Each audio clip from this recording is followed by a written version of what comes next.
Cristo me ayuda, me ayuda, me ayuda por Él a vivir. Cristo me ayuda, me ayuda, me ayuda por Él a morir. Hasta que llegue su gloria. Muy bien, hermanos.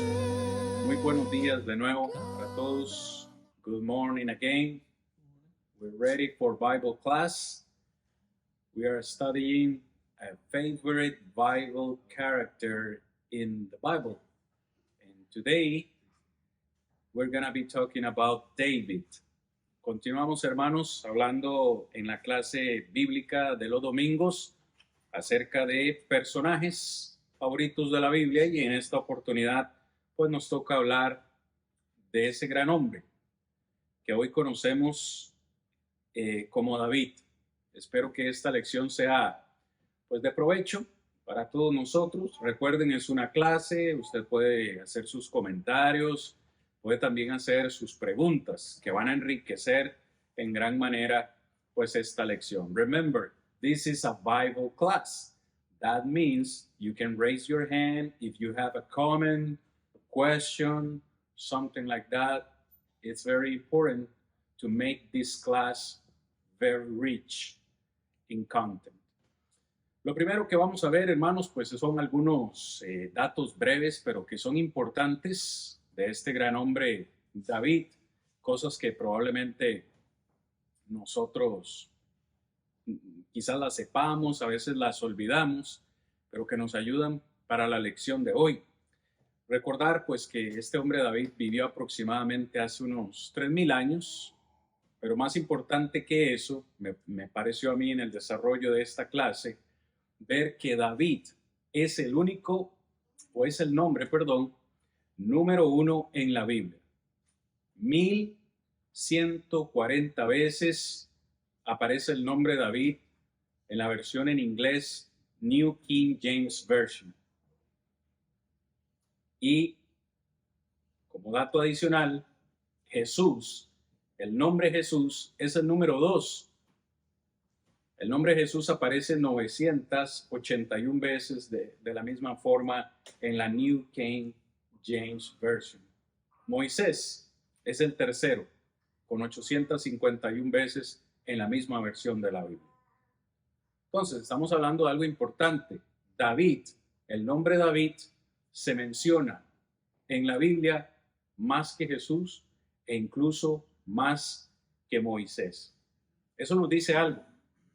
Eso nos dice algo de este hombre David. El tercer dato que tengo acá para ustedes, hermanos, es que David es el único llamado David en la Biblia. ¿Cierto?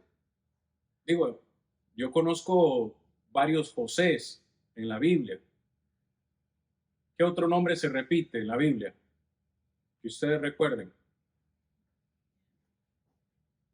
David es el único David. Es decir, cuando decimos David, nos referimos al rey David. Nos referimos a ese segundo rey de Israel. Nos referimos a ese que hoy conocemos, un hombre conforme al corazón de Dios. No hay otro David en la Biblia. Es el único. El que venció a Goliat es el único. No hay otro David. Curioso, ¿no? Qué importante ese dato. Hay 62 capítulos en el Antiguo Testamento dedicados únicamente a su biografía. Se hace referencia de David en el Nuevo Testamento nada más y nada menos que 59 veces. Y pues como ya lo mencioné, David es el único hombre en la Biblia que llegó a ser llamado un hombre conforme al corazón de Dios.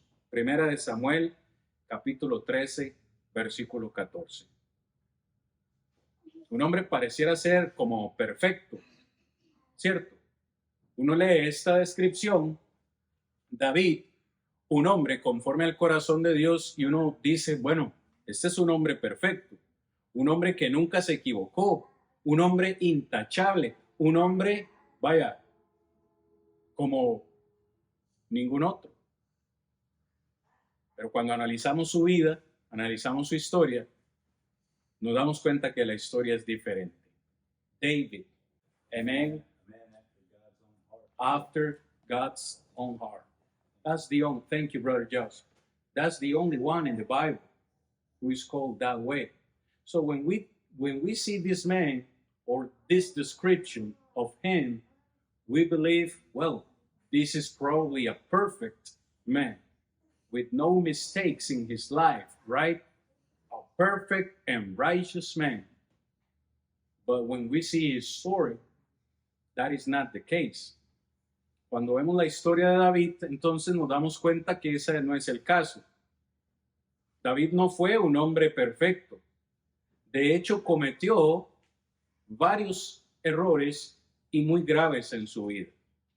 Y de eso precisamente pues quiero que conversemos esta mañana, principalmente en los dos pecados más grandes que David cometió.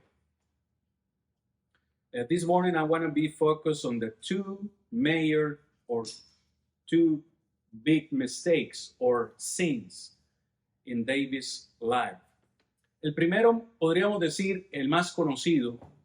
Hermanos, recuerden, una clase, pueden preguntar y hacer comentarios, pero probablemente por el pecado más grande que recordamos a David es por su adulterio, en este caso con Betsabé.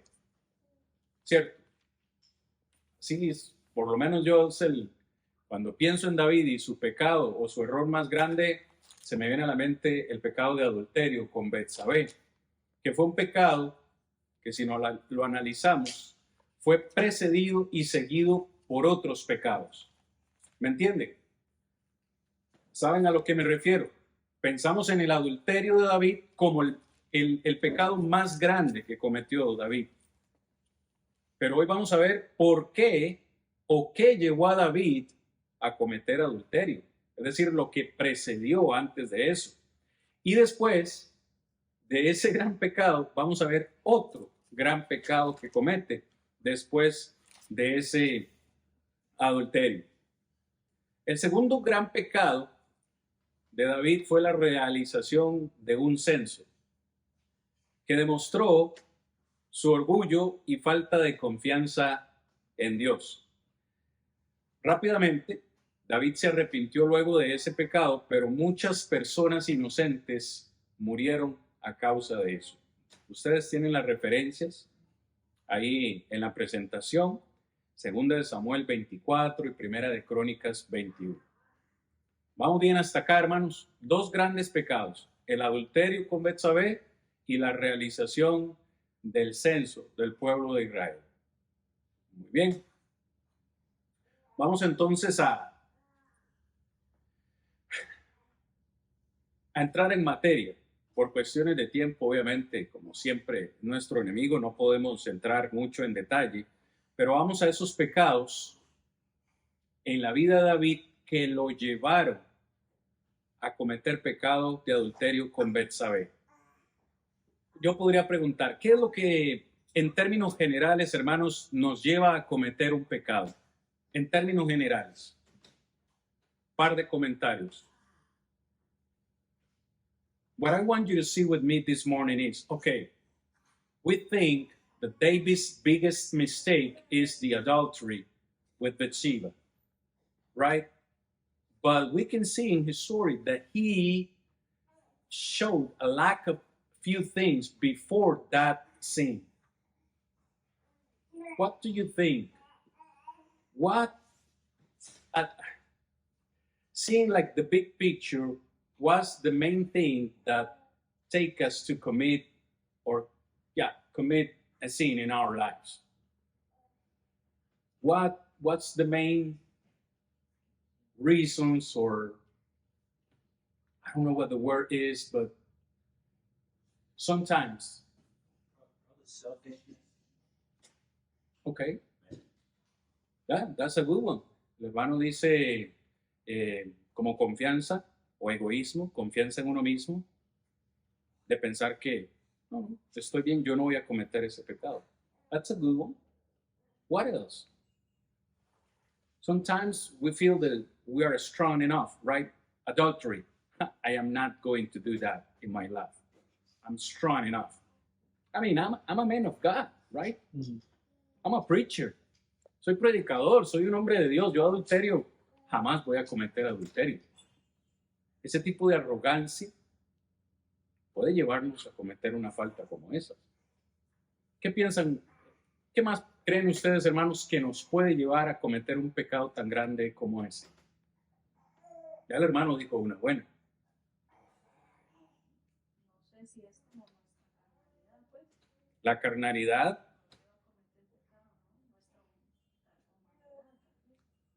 nuestra carnalidad, nuestra humanidad. Muy bien. Confianza en sí mismos. Vamos a ver qué fue lo que pasó en la vida de David que lo llevó a cometer este pecado de adulterio. Segunda de Samuel, hermanos. Si entramos en materia. 2 Samuel. We're going to see David's example here. 2 Samuel, chapter 5, verses 12 and 13.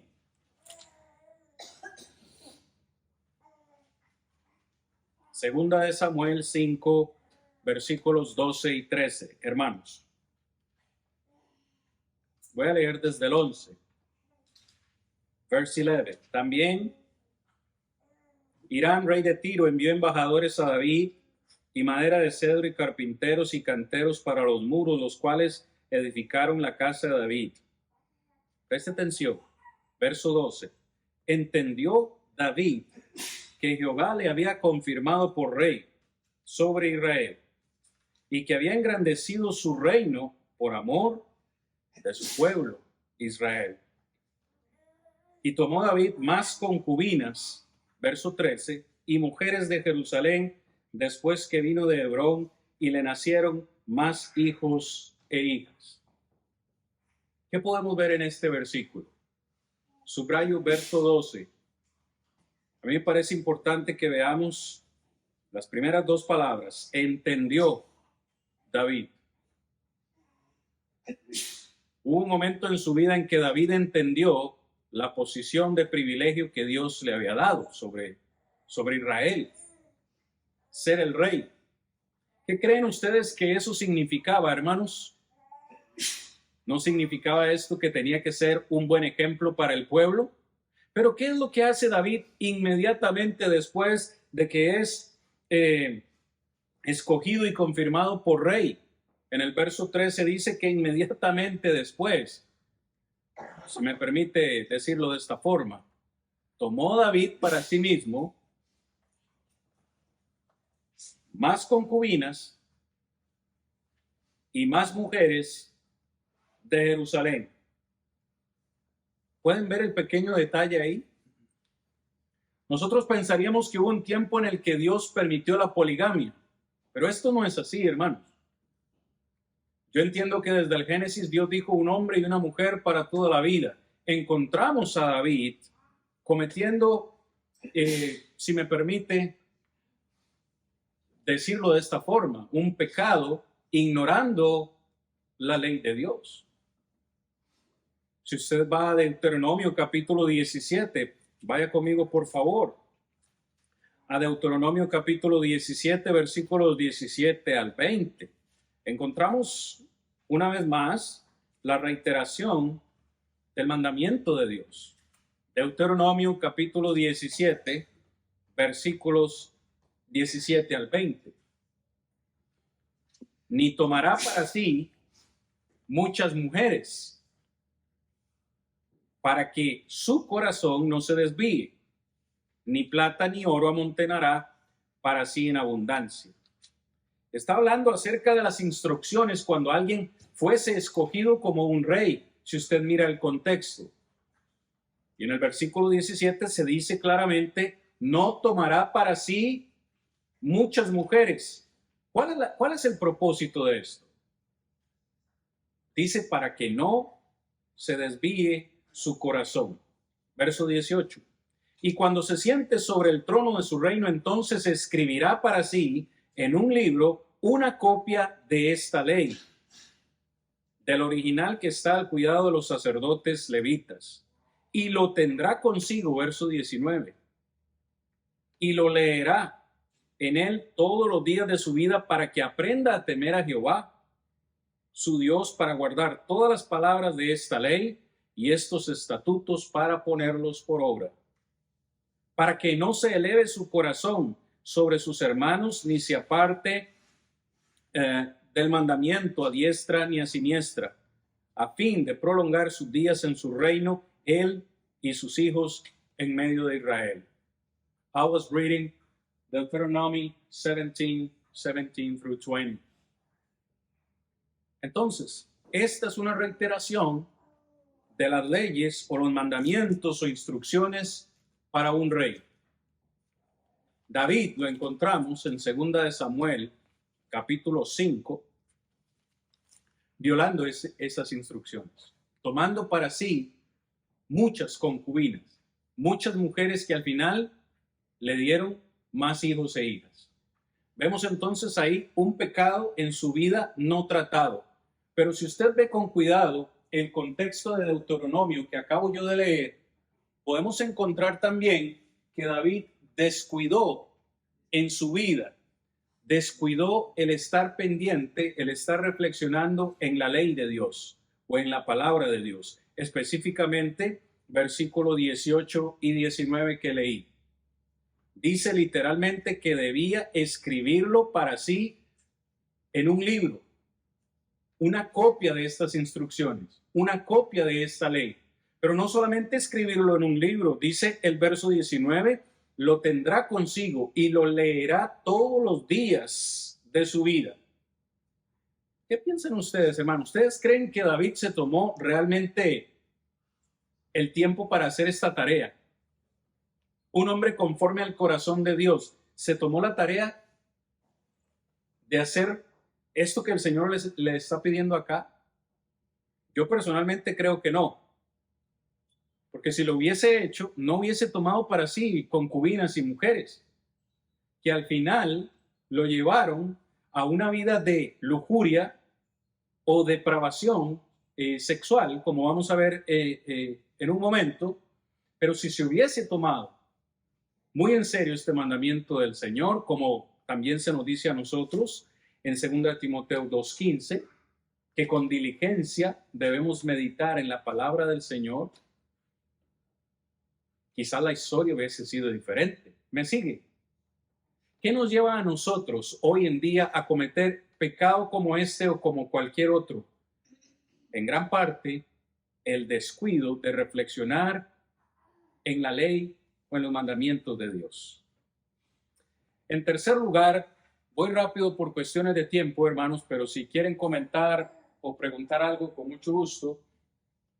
En tercer lugar, y aquí tenemos que cambiar de contexto, yo entiendo que David tuvo un descuido de sus deberes y se dedicó a estar ocioso. ¿Qué les parece si vamos a 2 de Samuel, capítulo 11, verso 1? 2 Samuel, chapter 11, verse 1. Si gustan ir conmigo, y alguien que me ayude a leerlo, por favor. 2 de Samuel, capítulo 11, verso 1.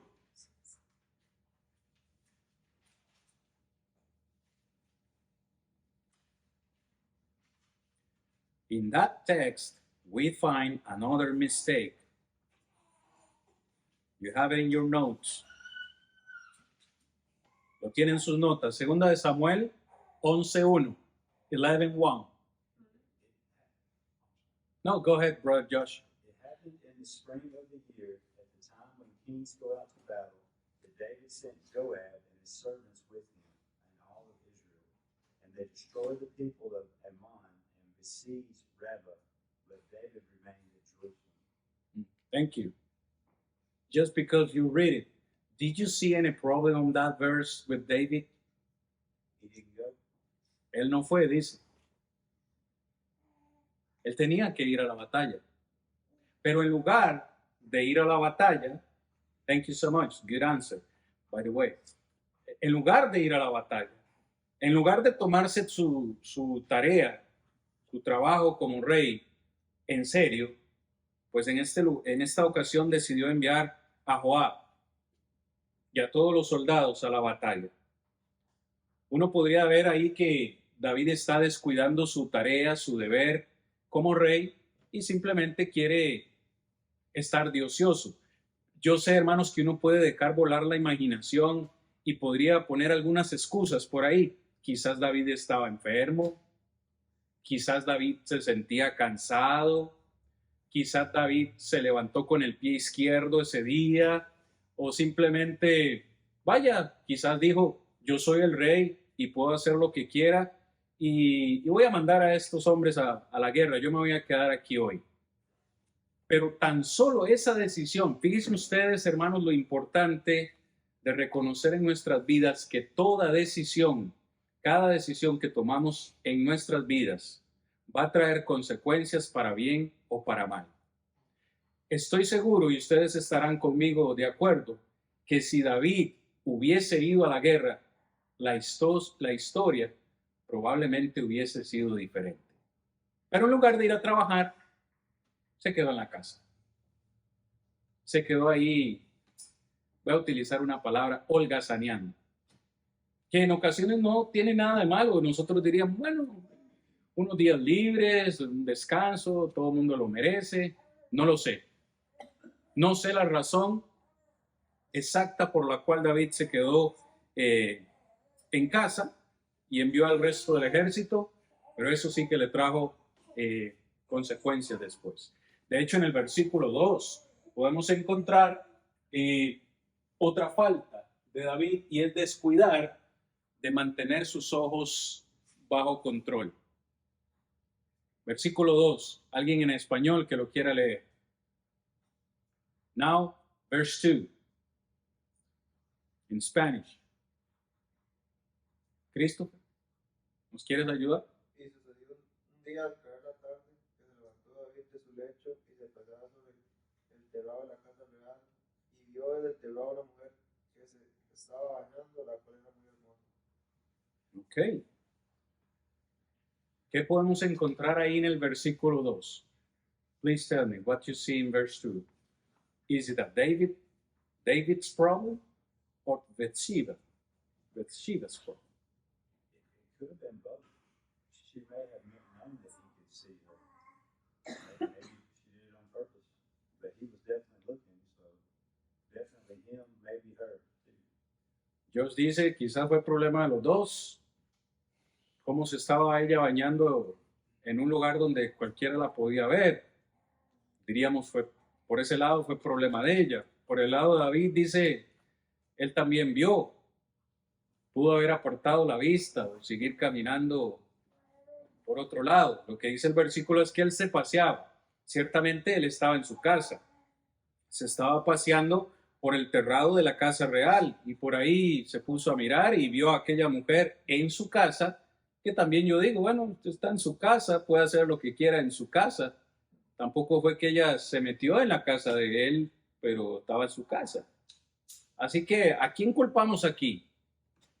¿De quién estamos estudiando? Estamos estudiando de David. Yo no sé, el texto no me dice cómo eran las casas en ese tiempo, si eran así, si no estaban bien cerraditas, ¿verdad? Como tenemos hoy en día, o si alguno se ha dedicado a buscar más información por ahí. Pero antes de darle la palabra a Rigo, pues yo digo que si estamos estudiando de David y él vio a esta mujer ahí bañándose, tuvo que haber tenido control de sus ojos y volver a ver a otro lado o seguir caminando. Pero el resto de la historia nos dice que no fue así. Rigo. Sí, digamos, lo que conocemos como un efecto dominó decimos muchas veces, porque el punto principal es el descuidar la palabra de Dios. Amén. Porque si él no descuida, igual no se queda ocioso, hubiera ido a la guerra. Si no se hubiera quedado en casa, no ve a la mujer allí, ¿verdad? Entonces, es una circunstancia que igual, como nosotros decimos, bueno, descuidar la palabra de Dios. Y al mirar el contexto, entonces cuando comentaba sobre descuidar su deber, ¿verdad? Y estar ocioso, entonces al conocer el contexto y lo que ocurrió con David, se deja ver igual que no viene como una excusa de estar cansado o algo, sino que no hizo lo que tenía que hacer simplemente, él no tenía que quedarse ahí, Entonces, y al quedarse ahí vienen otras cosas que van a perjudicar, que es ahora ver a la mujer, ¿verdad? Que está bañando. Entonces, es igual cuando nosotros hablamos de descuidar la palabra de Dios, está implícito un montón de cosas que ya vienen por efecto a perjudicarnos. Dejar, bueno, ese estudio, dejar de orar, dejar de ser fiel, de ser constante, de reunirnos. O sea, muchas cosas que igual a un cristiano hoy en día lo van llevando a lo mismo que llevó a David. Amén. Así es, mi hermano. Y bueno, esta lista que he puesto acá en la presentación, pues no están en orden de prioridad, ¿verdad? Pero lo que dices es cierto. Al final, nosotros vemos que en la práctica, no solo el adulterio, sino cualquier pecado que nosotros podamos, en el cual podamos caer, al final es por un descuido de estar enfocado en los mandamientos del Señor, en la palabra del Señor. Quizás estoy hilando muy corto o estoy yendo muy allá, pero personalmente creo que si leemos Deuteronomio y Dios dijo ahí que tenía que leerla todos los días, tenía que tener una copia ahí, meditar en él, yo no creo sinceramente que David lo haya hecho. Y si lo hizo, al final, esas 3 palabras de 2 de Samuel 11:2 quizás hicieron la diferencia.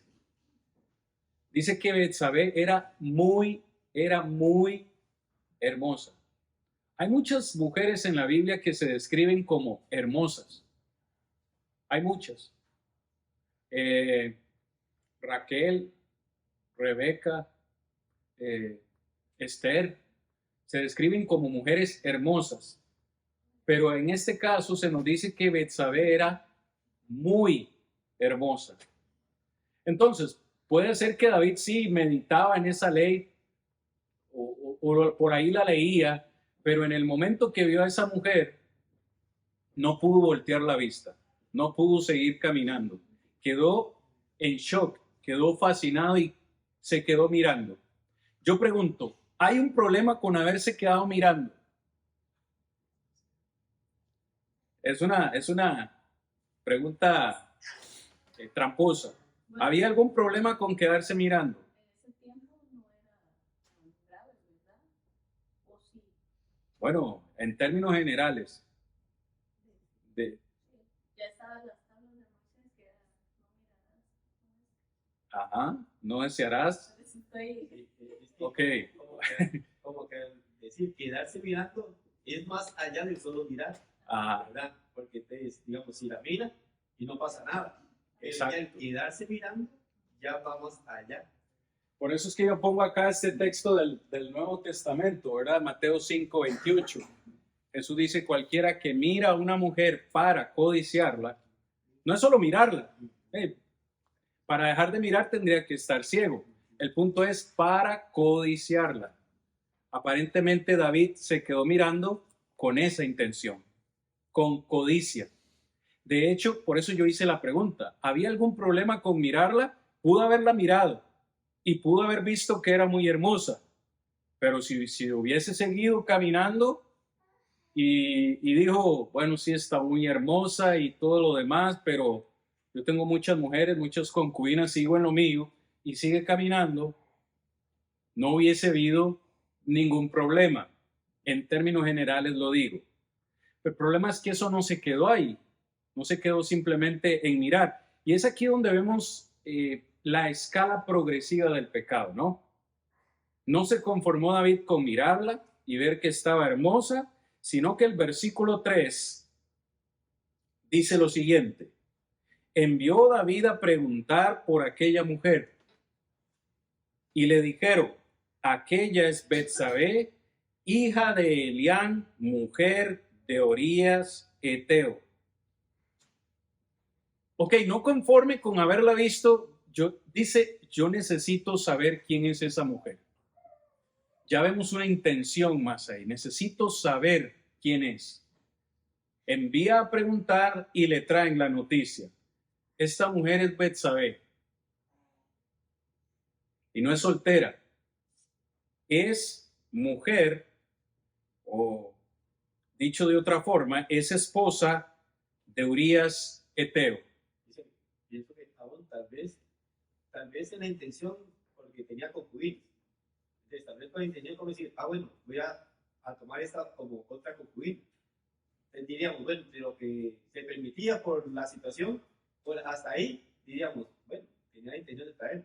Pero ya cuando le dan la información de quién es en donde él podía o tenía que decir, no puedo traerlo. Ahí, hermano, ahí donde está el punto.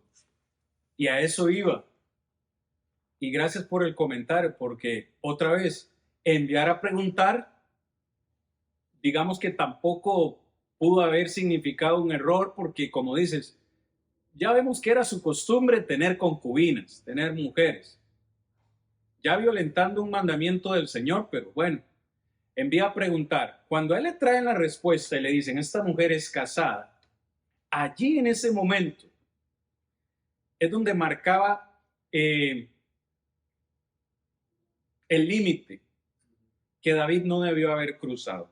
Ok, es hermosa, ok, mandé a preguntar por ella, pero es casada y está casada, con uno de los hombres de mi ejército. No hay nada que hacer. Aquí termina la historia. Y la historia hubiese sido diferente. Pero no conforme con eso, by the way, we are in verse 3 and verse 4, we are discussing, it wasn't a problem to see that woman. It was very beautiful, right? But he sent someone. He wanted to know what that woman was. Was Bathsheba. She's married. Okay. Nothing to do. She's married. I'm okay. Not a problem. But the problem again is in verse 4 when he sent some messengers and to brought her to him. See, the escalation is kind of a lot of escalation. That's the problem with sin in our lives. Is one thing at a time. Today is this, tomorrow could be this, and this, and this. That's the problem. Es el problema. Que el problema en el verso 4 es que, bueno, sí, ya sabe que no la puede tomar, es casada, pero aún así en el verso 4 envía a otros mensajeros, la mandan a traer y él duerme con ella y después dice, ella se purificó de su inmundicia y se volvió a su casa. Ahora veo en David ya ni siquiera la intención, porque no podía, de tomarla como una mujer, estaba casada. No podía tomarla como una concubina, porque no le pertenecía. Sin embargo, David, como muchos piensan, hoy en día, que no va a haber ninguna consecuencia, algo de un momento, no va a pasar nada, nadie tiene que darse cuenta. Ella se purifica de su inmundicia y se va para su casa. ¿Cuál es el último error o problema en la vida de David? Ya lo leímos ahí, pero me había olvidado mencionarlo. Es dejar de prestar atención a una advertencia sutil pero obvia. Una vez más, cuando a él le dicen, es casada, como que se viera, eso era que se prendieran las luces rojas. Aquí, hasta aquí hay que llegar. Pero David no hizo eso. ¿Me siguen, hermanos? Estamos hablando de un hombre que es el que más se menciona en la Biblia, como lo dije, más veces que Jesús, un hombre que es llamado conforme al corazón de Dios, cometiendo estas faltas. Y uno dice, bueno, si David hizo todo eso, ¿a dónde quedaremos nosotros, verdad?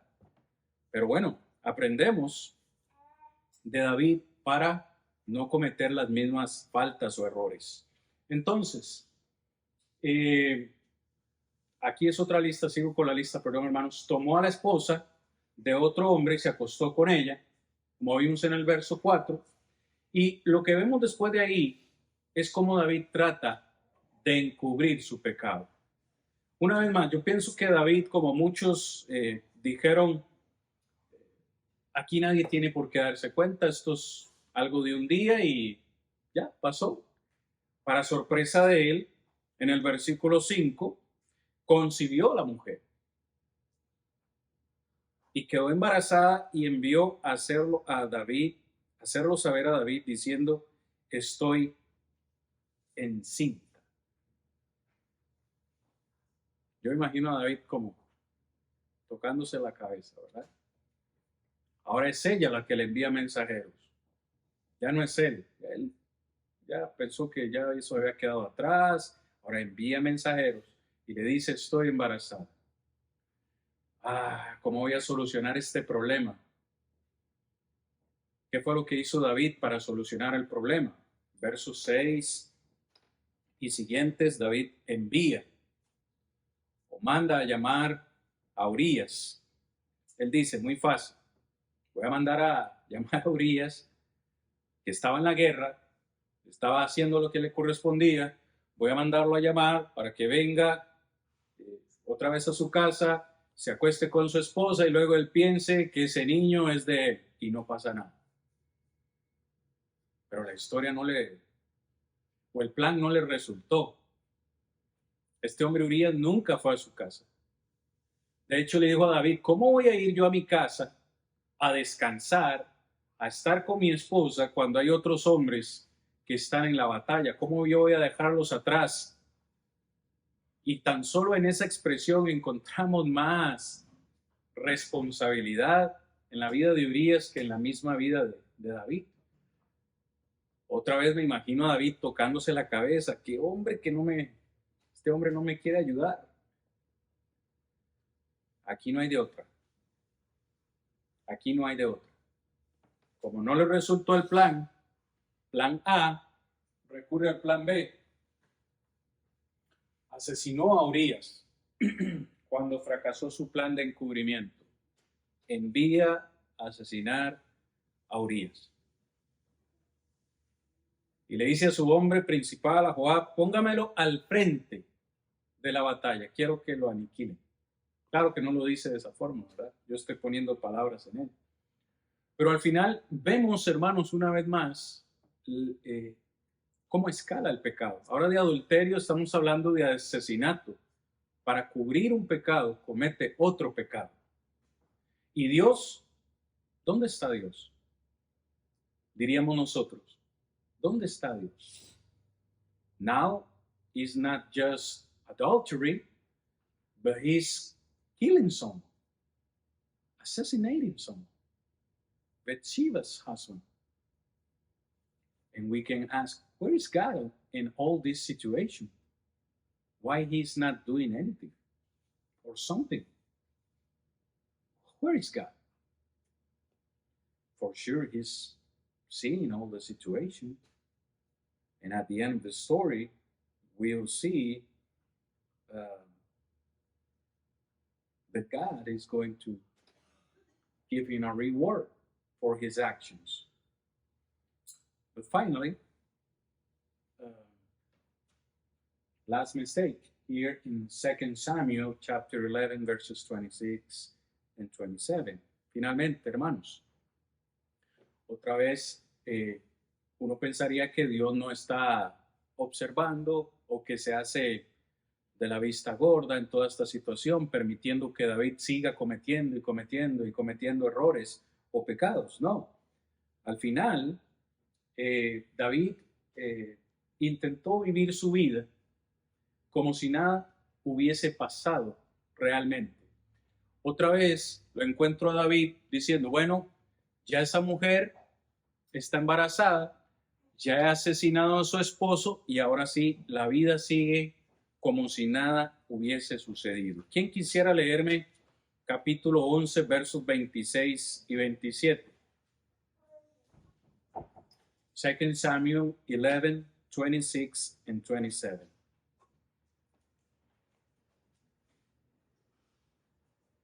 Rigo. Pues dijo la mujer de Urías que su marido Urías, que era muerto, hizo duelo por su marido. Y pasado el luto, envió David y la trajo a su casa, y fue ella su mujer, y le dio a luz un hijo. Mas esto que David había hecho fue desagradable ante los ojos de Jehová. Gracias, Rigo. Yo leo este texto y yo veo como que David dijo, ahora sí, se acabaron mis problemas, ya está viuda, ahora sí la puedo hacer mi esposa, sí puede ser mi mujer, y nadie tiene por qué saber nada. Cuando pensamos de esa forma, y vemos el final de ese versículo, todo esto que David había hecho fue desagradable ante los ojos de Jehová. Nos damos cuenta, hermanos, que Dios, aunque en ocasiones no actúa de forma inmediata en contra del pecado de alguien, ciertamente está mirando todo. Y David pensó, aquí todo quedó oculto, nadie tiene por qué darse cuenta. ¿Cómo podía David irse a dormir tranquilo, hermanos? ¿Cómo podía pegar los ojos por la noche sabiendo que había cometido semejante falta? Bueno, ciertamente ahora vendrá un tiempo de aflicción para él por su pecado, un tiempo donde va a tener que arrepentirse, y es aquí donde vemos realmente por qué David es llamado un hombre conforme al corazón de Dios. Si analizamos el pecado de David, yo no podría entender por qué se le llama un hombre conforme al corazón de Dios, porque no tiene sentido. Pero cuando vemos su arrepentimiento, ahí sí es cuando uno dice, bueno, ahora entiendo por qué se le llama así. Dios se aseguró de que David supiera que su pecado no pasaría desapercibido. En el Salmo 32, versículos 3 y 4, David dice, cuando me negué a confesar mi pecado, mi cuerpo se consumió y gemí todo el día. Día y noche, tu mano de disciplina fue pesada sobre mí. Mis fuerzas se evaporaron como agua en el calor del verano. Nueva traducción viviente lo dice así.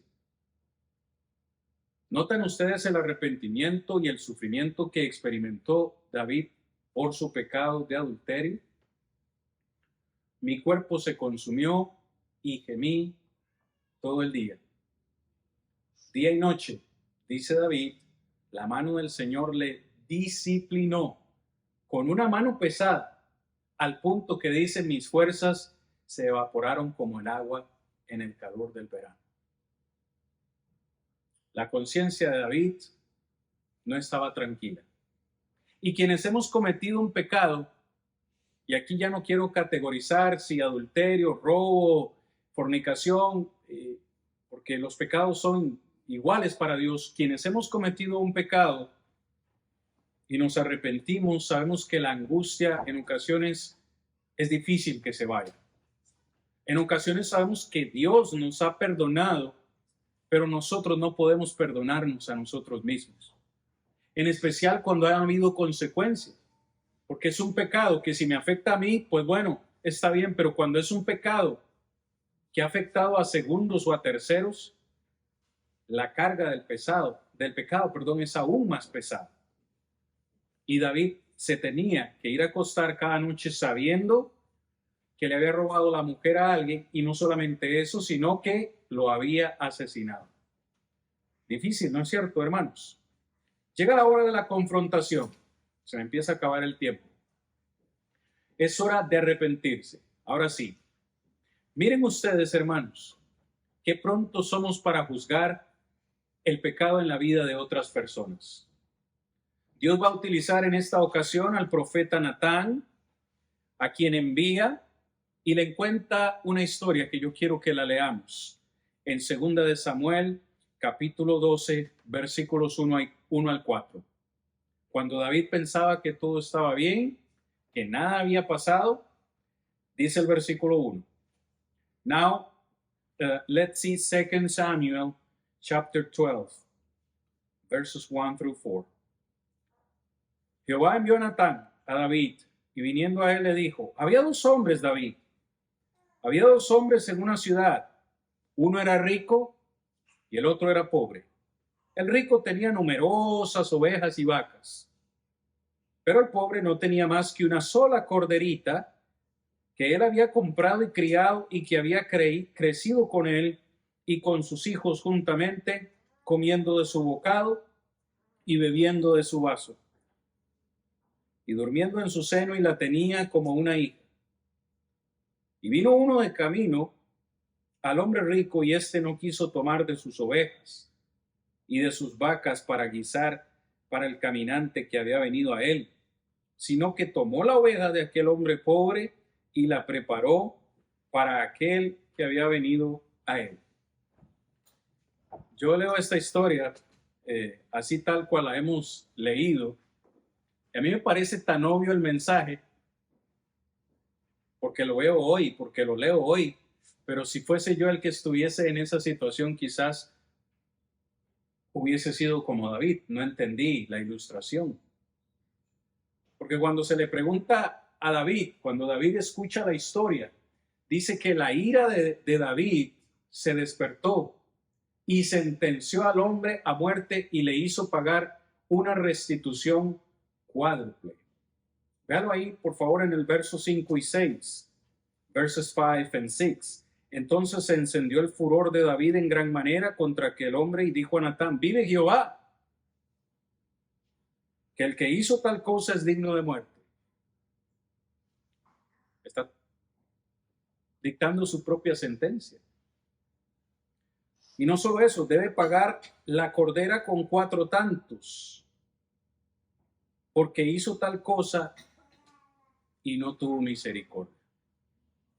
Wow, David, hello, David, hello, David, you are pronouncing your own death.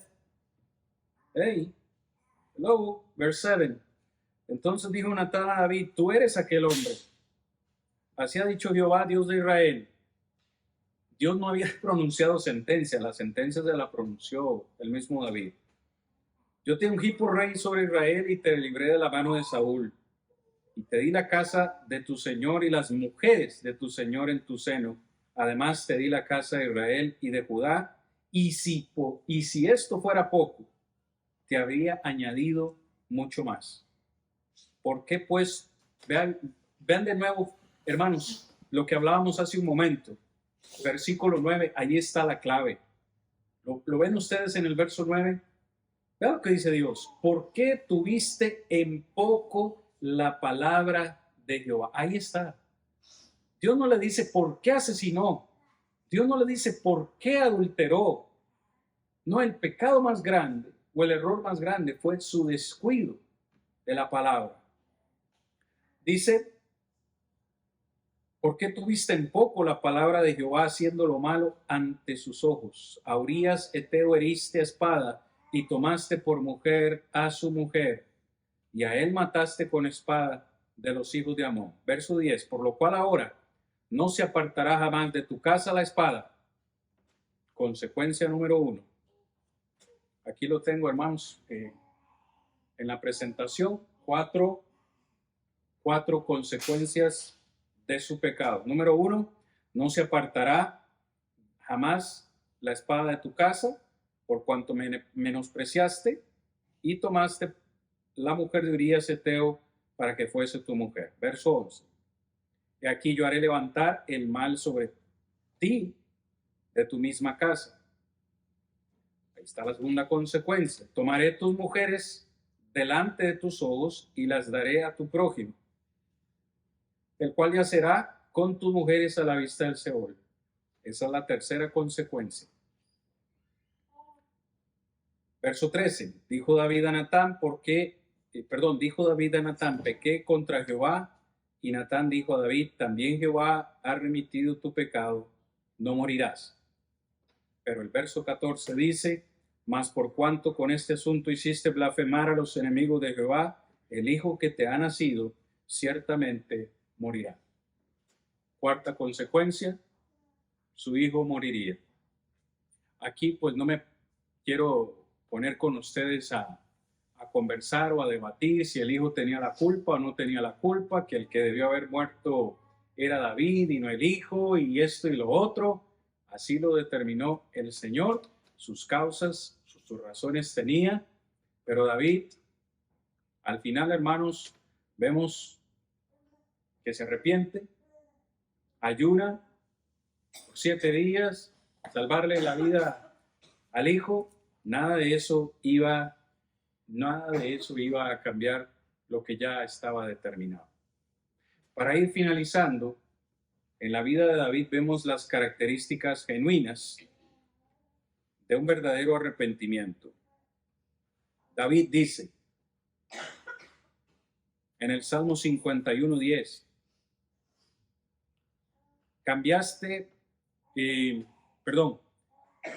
esta es la característica: cambiar de mente y cambiar de corazón y dirección respecto al pecado. Salmo 51:10, Psalm 51:10. Si alguien lo quiere leer, hermanos, sería genial que me pudieran ayudar con esa lectura. Salmo 51:10, que es el salmo que David escribe después del pecado con Betsabé. Create in me a clean heart, O God, and renew a steadfast spirit within me. Thank you, sir. Vean las palabras de David. Crea en mí, oh Dios, un corazón limpio. Renueva un espíritu recto delante de mí. En esta frase vemos un deseo de David de cambiar su mente, cambiar su corazón, cambiar su dirección, cambiar su forma de vida, lo cual es arrepentimiento. Sabemos que estamos realmente arrepentidos cuando escuchamos la palabra de Dios que nos enfrenta al pecado. David escuchó la sentencia de Dios en 2 de Samuel, capítulo 12. Sabemos que estamos realmente arrepentidos cuando no intentamos racionalizar el pecado en nuestra vida. Sabe que a veces confrontamos a las personas que están en pecado o el pecado en nuestra propia vida y comenzamos a poner excusas. Sí, cometí esta falta, pero es que lo hice por esto y aquello. David no se puso o no comenzó a poner excusas, ni a racionalizar por qué había hecho lo que hizo o no. No, aceptó su pecado y aceptó las consecuencias de él. Sabemos que estamos genuinamente arrepentidos cuando confesamos nuestros pecados. Otra vez en el Salmo 51, versículos 3 y 4, dice David: porque yo reconozco mis rebeliones y mi pecado está siempre delante de mí. Contra ti solo he pecado y hecho lo malo delante de tus ojos, para que seas reconocido justo en tu palabra y tenido por duro en tu juicio. I was reading Psalm 51, verse 3 and 4. True repentance in David's life. Finalmente, hermanos, sabemos que estamos arrepentidos cuando aceptamos las consecuencias del pecado. Y eso es algo que David, pues al final, hizo en su vida. Ciertamente, hermanos, es un tema extenso, largo, en el cual podríamos continuar hablando y meditando, pero creo que el mensaje es claro en la vida de David. Sí, un hombre que cometió sus errores, un hombre, si le quiere llamar lujurioso, carnal, con el pecado de la desatención, desatender la palabra de Dios, pero al final sí, cometió sus errores, pero el gran ejemplo que nos deja es el verdadero arrepentimiento en su vida. Después de ahí, al menos hasta donde yo he leído, no cometió algún pecado grave, se arrepintió, no volvió a hacer lo que había hecho y le tocó aceptar las consecuencias de su pecado. Espada en su propia familia, un propio hijo que lo quería matar, la misma muerte de su hijo acá, aceptar la voluntad de Dios. Eso es verdadero arrepentimiento. Si queremos entonces, hermanos, que Dios perdone nuestros pecados, debemos arrepentirnos como David lo hizo.